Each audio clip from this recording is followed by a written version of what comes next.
beautiful feast day of crowning of Mary as a queen, we pause for a moment and reflect on this gospel that was given to us today. This gospel that might seem to be offensive at first to the character of Mary as we think about what Jesus told her. Jesus is teaching in the synagogue, and then his mother is outside with his family, and he's asked to go and greet her. But then he replies, "Who's my mother and who's my brother?" And he points to the disciples. And so often this parable has been a point of controversy of, look, here it is. Jesus himself is detaching from Mary. Jesus himself is not paying attention to Mary. And so often the Catholic Church seems that it's overlooking this passage. And so we come to wrestle with this text and try to understand, what is Jesus exactly saying here? Why is Jesus, what seems to be, avoiding meeting his mother? Obviously, just like any other thing that Jesus has said, that often confuses people.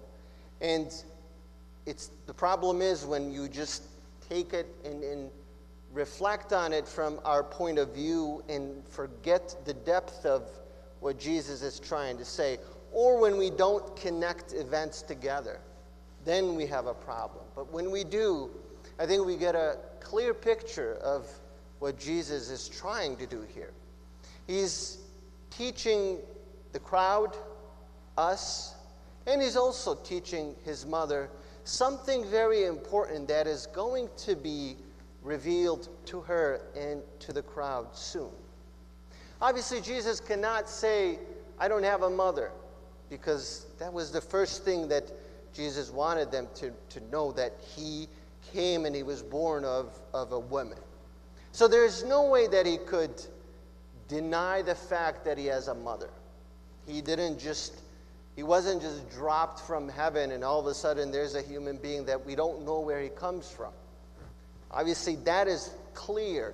And so, even if Jesus was trying to detach from his mother, that would make no sense of what he was doing if we're thinking that Christ is neglecting his mother, because he cannot. The crowd have already said that this is his mother, and he is the son of Mary, and he's the son of Joseph. There's no way he can deny that.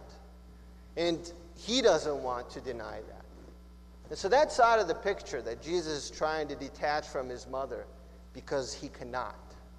And so what we're invited to do is to begin to connect the events of Jesus and to begin to look towards his crucifixion, because everything he does points to that event. That's the climax, that's the highest point of his mission on earth. Jesus came to save us, came to die for us. And so what Jesus is trying to do here is first to teach Mary something important, that she has accepted to be his mother, and that in turn she has to be the mother for all. And that's a very important point to reflect on, because Mary is not God, obviously. She needs to reflect on things, and she was in need of being taught how to think about her plan and mission. And that's why the angel appears to her and explains to her her mission. And that's why the gospel says Mary kept these things in her heart, because Mary too, just like us, tried to understand God's will. She's not like Jesus. We don't have an event where an angel comes to Jesus and says, "You're going to do this," because Jesus is God himself. But Mary needed to be told what she's going to do so that she could understand it and reflect on it. So in this time, Jesus is saying that you're not just going to be my mother, but you're going to be the mother of all. He's trying to show her the point where he is on the cross, when he will say to John the Beloved, "This is your mother." that he knew the church needed a mother. And he had to tell her. He had to use this opportunity with the crowd around him to also tell them that you too are my brothers and sisters.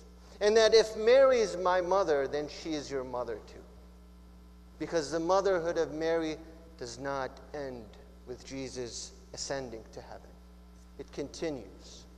And that Jesus has brought us into relationship with him. And therefore, he has shared everything with us. He has shared his purity. He has shared his sainthood. He has shared his Father in heaven. And so he has shared his mother too. And so Christ is not detaching from Mary, but he's sharing Mary with the rest of us as our mother.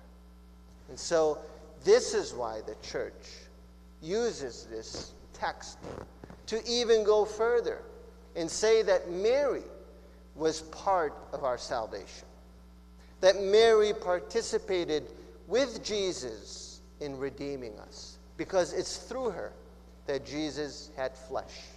And it's through that flesh that Christ died for us on the cross. And it's that flesh that becomes present at Mass in the Eucharist. So this is why Mary becomes part of our salvation. This is why we're called and invited to have a devotion to her, to turn to her, and to ask for her prayers. And this is exactly what we're doing. So all the saints say that you can never love Mary more than Jesus. So don't be afraid of loving Mary and thinking that you love Mary too much. You cannot love her more than Christ himself. She is his mother. He has a perfect love for her. And we are coming to imitate him in that too. And Jesus being God, he'll never be jealous of your love to Mary. It's one thing that people forget, that Christ is jealous of our love for Mary. He's not.